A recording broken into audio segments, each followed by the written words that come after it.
ran out of gas on the side of the road. And really, butter is to blame. I don't know whose fault it was. I think it was a combination of everyone's fault. It wasn't my fault. It's Kimmons' fault. It's Brittany's fault. It was Heather's fault. Started off as just a nice Saturday afternoon. We were all just sitting around. Brittany and I were enjoying a nice game. And Nathan was bored. We're sitting on the couch, and Nathan's like, hey, we should go to a museum. And I was like, okay. I mean, I didn't really want to go, but sometimes I do unselfish things for my friends.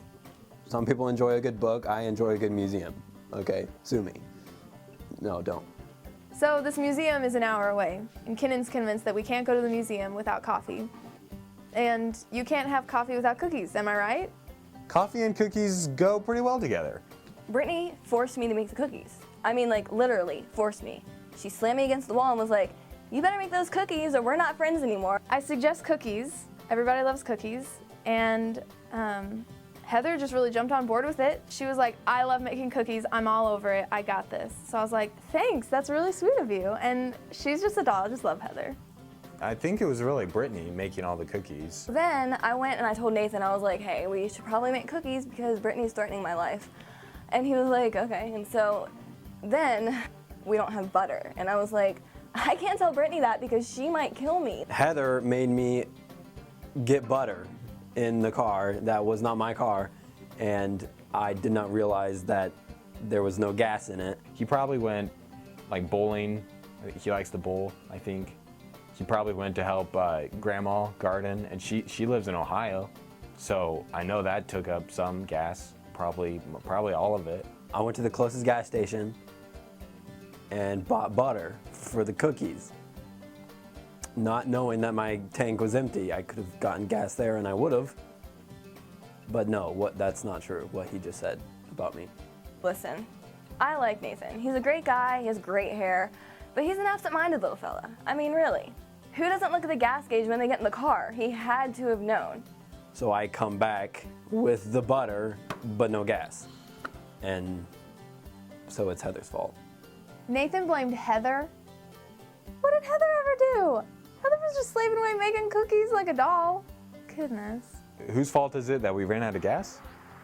Oh, it's Nathan's fault. If he hadn't wanted to go to the museum, none of this would have happened.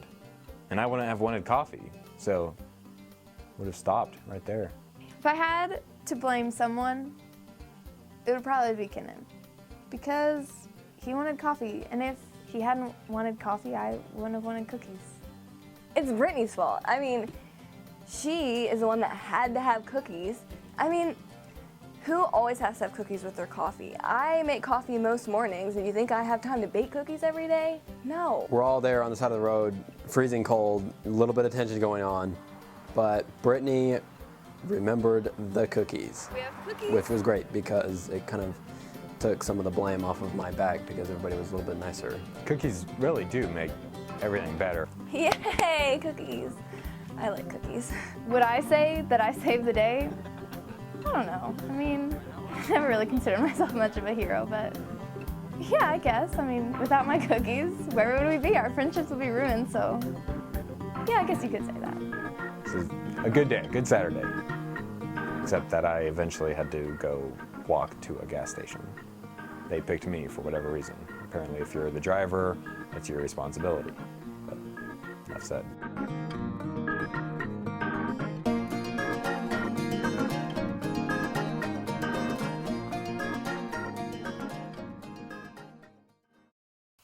It wasn't my fault. It's not my fault. It's not my fault.